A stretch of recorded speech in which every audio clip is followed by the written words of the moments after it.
অনেক আওয়ামী লীগের দোসরেরা তাদের আপা ঠুস করে ঢুকে যাবে এরকম একটা প্রবণতায় তারাও ফুস করে তাদের খলস থেকে বের হয়ে আসার চেষ্টা করছিল। সে হচ্ছে তার কমেন্ট এবং তার পোস্টের মাধ্যমে স্পষ্টভাবে প্রমাণ করেছে যে সে হচ্ছে পুলিশ লীগে এবং সে হচ্ছে আগে নিশ্চয়ই হচ্ছে ছাত্রলীগের গুরুত্বপূর্ণ কেউ ছিলেন এবং সেই হত্যার সাথেও হচ্ছে গণহত্যার সাথে সে জড়িত ছিল।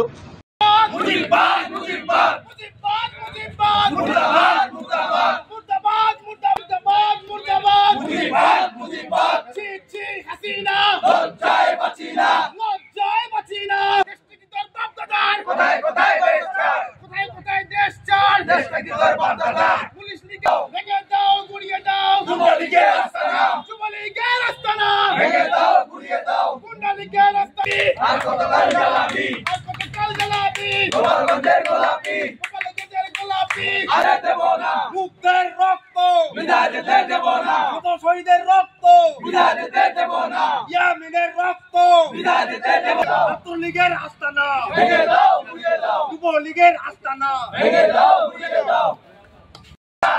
জয় হাসিনা, শ্রী হাসিনা, শ্রী হাসিনা, জয় হাসিনা, আমার মনের রক্ত বিদায় দিতে দেব না, বিদায় দিতে দেব না, জুলাইয়ের রক্ত বিদায় দিতে গুলি গলে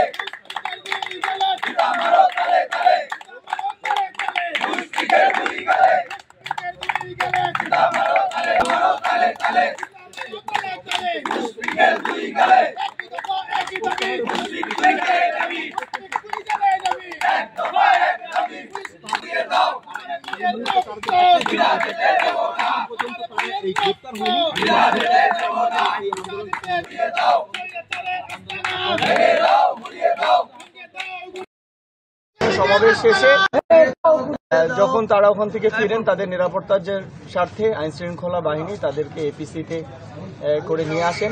এই ঘটনাকে কেন্দ্র করে এই পুলিশ লীগের আপনার মুশফিক সে হচ্ছে আমাদের কটাক্ষ করে ফেসবুকে পোস্ট করে এবং শুধু সে পোস্ট করেই হচ্ছে শান্ত থাকেনি, পরবর্তীতে সে প্রত্যেকটি কমেন্টের আলাদা আলাদাভাবে রিপ্লাই দেয় এবং এই সব বিষয় নিয়ে সে খোঁচাখুচি করে।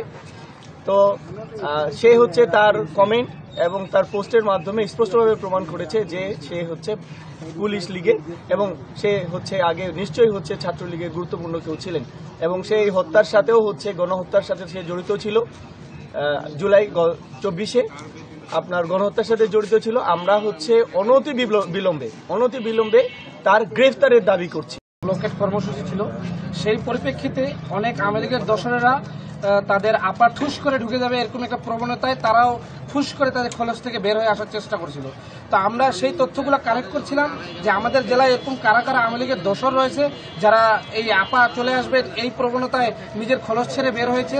তার মধ্যে দেখছি যে গুরুত্বপূর্ণ একটা দায়িত্বে রয়েছে যিনি আমাদের জেলার এএসপি, তিনি নিজে ট্রাফিক তিনি নিজে পোস্ট করছে শেখ হাসিনার হয়ে।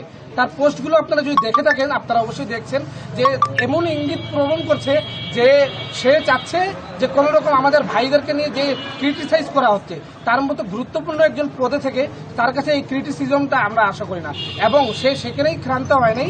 যখন কেউ কোনো তার পোস্টের পরিপ্রেক্ষিতে কোনো কমেন্ট করছে সেই কমেন্টের পরিপ্রেক্ষিতে সে রিপ্লাই করছে। আপনারা জানেন যে তার যখন ওই আপনাদের ইয়া থেকে নির্দেশনা আসলো যে তাকে সাময়িক বরখাস্ত প্রত্যাহার করা হয়েছে, প্রত্যাহার করার পরেও সে অনবরত তার সেই কমেন্ট চালিয়ে যাচ্ছে। সে এমনখানা ভাবখানা দেখিয়ে যাচ্ছে যে তার আগে পিছে অনেক বড় বড় ব্যক্তিত্ব রয়েছে, তিনি একজন ডন কেয়ার স্টাইলে চলতে যাচ্ছেন।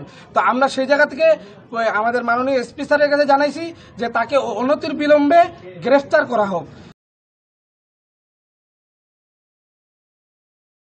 ওয়ালটন এখন দেশের সীমানা পেরিয়ে পৌঁছে গিয়েছে 50টিরও বেশি দেশে। ওয়ালটন, ঘরে ঘরে বিশ্বজুড়ে।